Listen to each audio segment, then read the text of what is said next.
सुन रहे श्रीमद् भागवत गीता, जो जानने योग्य है तथा जिसको जानकर मनुष्य परमानंद को प्राप्त होता है, उसको भली बातें कहूँगा। वह अनादि वाला परम ब्रह्म ना सत ही कहा जाता है, ना असत ही। इस प्रकार ज्ञेय तत्व के वर्णन की प्रतिज्ञा करके उस तत्व का संक्षेप में वर्णन किया गया, परंतु वह ज्ञेय तत्व बड़ा गहन है। अतः साधकों को उसका ज्ञान कराने के लिए सर्वव्यापक आदि तत्व लक्षणों के द्वारा उसी का पुनः विस्तार पूर्वक वर्णन करते हैं। वह सब और हाथ पैर वाला, सब और नेत्र सिर और मुख वाला तथा सब और कान वाला है, क्योंकि वह संसार में सबको व्याप्त करके स्थित है। ज्ञेय स्वरूप परमात्मा को सब ओर से हाथ पैर आदि समस्त इंद्रियों की शक्ति बतलाने के बाद अब उसके स्वरूप की अलौकिकता का निरूपण करते हैं। वह संपूर्ण इंद्रियों के विषयों को जानने वाला है, परंतु वास्तव में सब इंद्रियों से रहित है तथा आसक्ति रहित होने पर भी सबका धारण पोषण करने वाला और निर्गुण होने पर भी गुणों को भोगने वाला है। वह चराचर सब भूतों के बाहर भीतर परिपूर्ण है और चर अचर रूप भी वही है, और वह सूक्ष्म होने से अविज्ञ है तथा अति समीप में और दूर में भी स्थित वही है।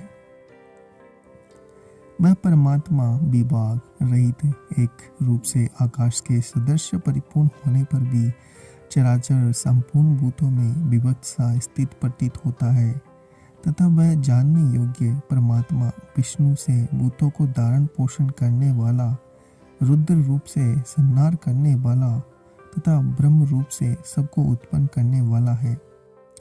वह परम ब्रह्म ज्योतियों का भी ज्योति एवं माया से अत्यंत परे कहा जाता है।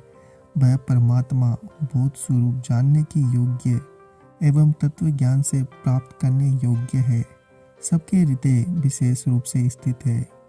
इस प्रकार क्षेत्र ज्ञान और ज्ञेय के स्वरूप का संक्षेप में वर्णन करके अब इस प्रकरण का जानने का फल बताते हैं।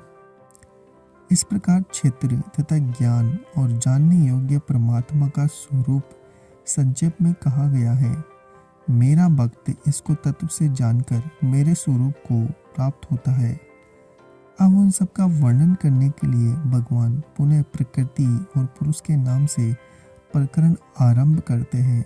इसमें पहले प्रकृति पुरुष की अनादिता का प्रतिपादन करते हुए समस्त गुण और विकारों को प्रकृति जन्य बताते हैं। प्रकृति और पुरुष इन दोनों को ही तू अनादि जान, और राग द्वेष आदि विकारों को तथा त्रिगुणात्मक संपूर्ण पदार्थों को भी प्रकृति से ही उत्पन्न जान। तीसरे श्लोक में जिससे जो उत्पन्न हुआ है, यह बात सुनने के लिए कहा गया था, उसका वर्णन पूर्व श्लोक के उत्तरार्ध में कुछ किया गया है। अब उसी की कुछ बात इस श्लोक को पूर्वार्ध में कही जाती है। इसके उत्तरार्ध में और 21वें श्लोक में प्रकृति में स्थित पुरुष के स्वरूप का वर्णन किया जाता है। कार्य और करण को उत्पन्न करने में हेतु प्रकृति कही जाती है। जीवात्मा सुख दुखों के भोक्तापन में अर्थात भोगने वालों में कहा जाता है। प्रकृति में स्थित ही पुरुष प्रकृति से उत्पन्न त्रिगुणात्मक पदार्थों को भोगता है। इन गुणों का संग ही इस जीवात्मा की अच्छी बुरी योनियों में जन्म लेने का कारण है। इस प्रकार प्रकृति स्थित पुरुष के स्वरूप का वर्णन करने के बाद अब जीवात्मा और परमात्मा की एकता करते हुए आत्मा के गुणातीत स्वरूप का वर्णन करते हैं। इस देह में स्थित यह आत्मा वास्तव में परमात्मा ही है।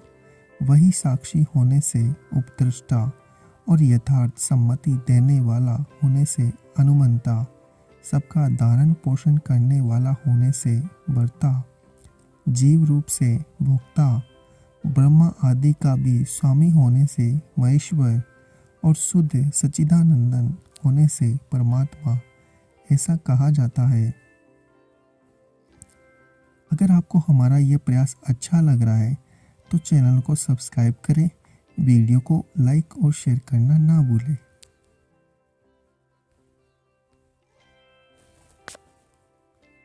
आप सुन रहे श्रीमद् भागवत गीता।